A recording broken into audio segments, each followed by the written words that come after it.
Pas përmbytjeve të fundit që përfshin fushën e Maliqit, tokat bujqësore kanë pësuar humbje të ndjeshme të lëndëve ushqyese të domosdoshme për zhvillimin normal të kulturave të lashta. Sasia e madhe ujit ka shkaktuar shpëlarjen e elementëve kryesor ushqyes, duke varfëruar strukturën e tokës dhe duke ndikuar drejt për drejt në rendimentin e pritshëm të prodhimit. Në këto kushte, specialistët e bujqësisë vlerësojnë të domosdoshëm plerimin suplementar si një masë e menjëhershme për të rikthyer ekuilibrin ushqyes të tokës.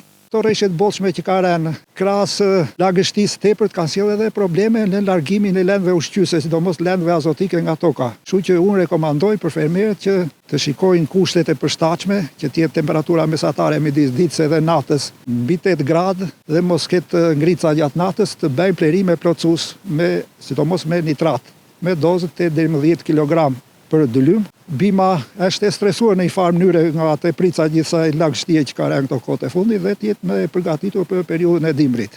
Në të lashtat kryesisht dominon gruri, pastaj helbi dhe më pak thekra. Ndërhyrja në kohë do të kontribuojë në stabilizimin e prodhimit bujqësor dhe në mbrojtjen e të ardhurave të fermerëve të zonës.